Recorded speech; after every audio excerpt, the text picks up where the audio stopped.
Que vous soyez pauvre ou riche, comment vous préparez financièrement aux événements prédits? Eh bien, c'est très simple. Je vais tout d'abord vous refaire un petit topo sur ce qui nous attend, qui annonce un, une banqueroute universelle, tirée des prophéties des Porcins publiées au XIXe siècle, mais aussi des prophéties d'Alois Hillmayer qui nous avait annoncé une grosse inflation pour notre époque, que l'argent perdrait encore et toujours de sa valeur, et qu'ensuite viendraient les révolutions en Europe de l'Ouest, et alors les Russes nous attaqueraient à l'Ouest pendant la nuit.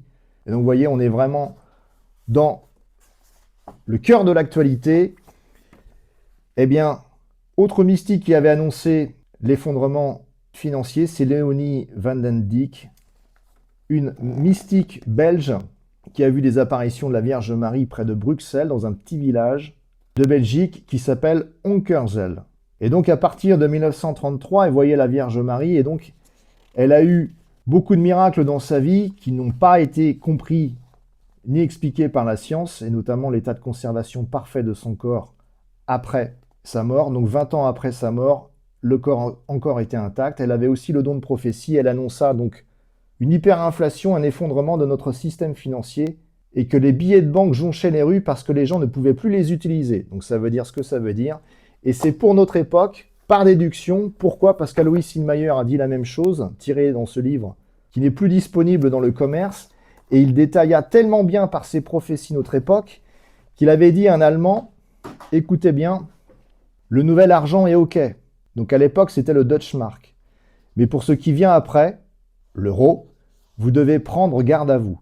Et il annonça les 3 barons voleurs, les impôts, les banques et les compagnies d'assurance, qui sont les 3 principaux voleurs de notre époque. Et ça, il l'a dit en 1952 quand même. Et aujourd'hui, c'est d'actualité. Et il précisa que la révolution serait due au crash boursier. Ce qui veut dire, par déduction, selon mon interprétation personnelle qui n'a pas forcément beaucoup de valeur, étant donné que les révolutions doivent arriver un été, cela veut dire que ce crash boursier pourrait arriver à un printemps, que le système financier va s'effondrer par la suite, avec la faillite des banques annoncée notamment par d'autres mystiques. Je pense notamment à Marie-Julie Jahenny, dont je vous ai déjà présenté ses prophéties sur cet effondrement. Elle disait surtout que la conséquence, ce serait la ruine pour beaucoup de familles. Et cela est annoncé le 20 avril 1882. Quand même. Aujourd'hui, les prophéties de la Frodès sont en train de se réaliser jour après jour, donc autant les connaître, autant acheter ce livre paru aux éditions Hésiac. Je vous mets le lien en description. Alors l'abbé Souffrant, je vous ai fait une petite vidéo sur ses prophéties il n'y a pas longtemps. Lui a été encore un petit peu plus loin dans la description des conséquences, puisqu'il annonça donc que la République aura mis les finances de la France dans un tel état qu'il faudra 3 ans à notre grand roi pour y voir clair. Donc concrètement, ça sera la ruine générale, les familles seront ruinées. Et donc, comment faire pour éviter la ruine? Et si vous êtes pauvre, comment faire pour vous préparer à ce qui vient? Eh bien, c'est très simple. J'ai potassé le sujet dans mon livre « Comment survivre au chaos » paru aux éditions Hésiac. Je vous ai fait un petit topo sur comment fonctionne le système financier mondial. Il y a plein de mystiques qui ont annoncé donc, une faillite universelle. Marthe Robin, donc Alois Hillmayer, Madeleine Porça, Marie-Julie Jahenny, Nostradamus, même si je n'aime pas du tout Nostradamus. Je vous l'ai mis juste par curiosité. Barthélemy Holzhauser ou Sœur Catherine Fulgeng qui parlait que la ruine de la France aurait lieu sans que les Français s'en aperçoivent. Eh bien, c'est le cas puisqu'on a un déficit colossal.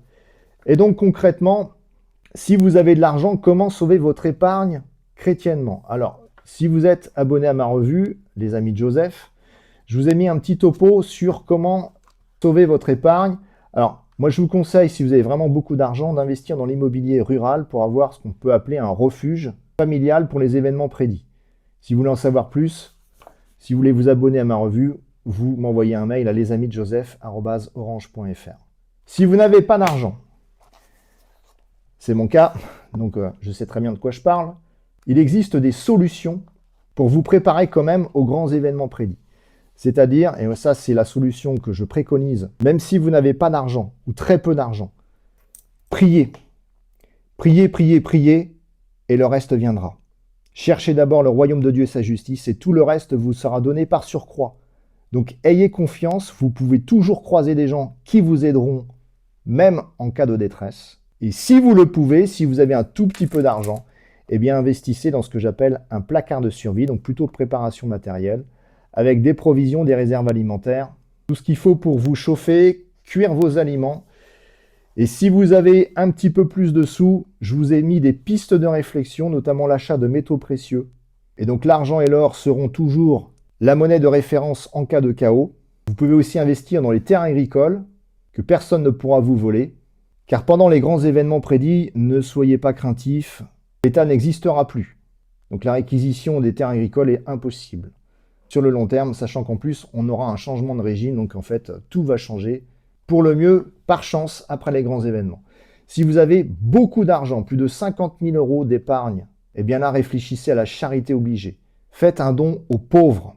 Pensez à ceux qui n'ont pas d'argent, à ceux qui n'ont plus les moyens de se nourrir, de se loger, de se vêtir, de se soigner. Pensez à eux. Et surtout, si vous avez beaucoup d'argent, c'est un conseil que je vous donne, ne donnez pas votre argent à des associations qui n'utilisent pas cet argent chrétiennement. Je pense par exemple à une paroisse dont l'économe met tout sur un compte bancaire et il ne dépense jamais rien. Et donc ça veut dire que le compte bancaire de la paroisse risque de partir en fumée au début des grands événements prédits. Donc ça servira strictement à rien. Je vous ai mis tout un chapitre sur des conseils d'investissement si vous avez un petit peu d'argent. Je ne vais pas vous montrer tous mes conseils. Par contre, ce que je sais, c'est que mes conseils doivent être appliqués de manière urgente. Je vous rappelle que 86 millions de comptes bancaires ont été fermés sans prévenir au Vietnam, que beaucoup de gens se sont retrouvés sur la paille. Vous pouvez vérifier l'information sur Internet. Et donc, si vous voulez prendre le risque que votre épargne parte en fumée, eh bien, faites ce que vous avez à faire. Vous êtes prévenu, que celui qui a des oreilles entende.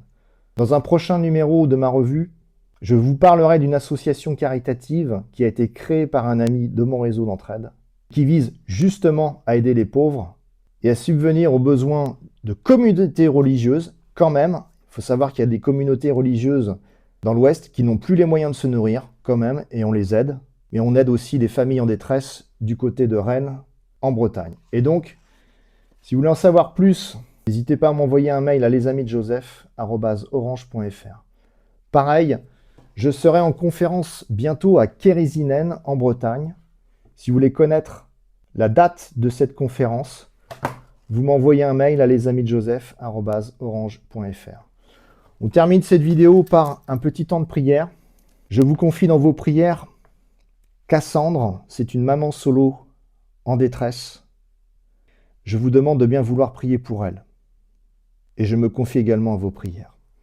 Au nom du Père et du Fils et du Saint-Esprit, Amen. Je vous salue Marie, pleine de grâce. Le Seigneur est avec vous. Vous êtes bénie entre toutes les femmes, et Jésus, le fruit de vos entrailles, est béni. Sainte Marie, Mère de Dieu, priez pour nous pauvres pécheurs, maintenant et à l'heure de notre mort. Amen. Que le Seigneur vous bénisse et vous protège. Amen.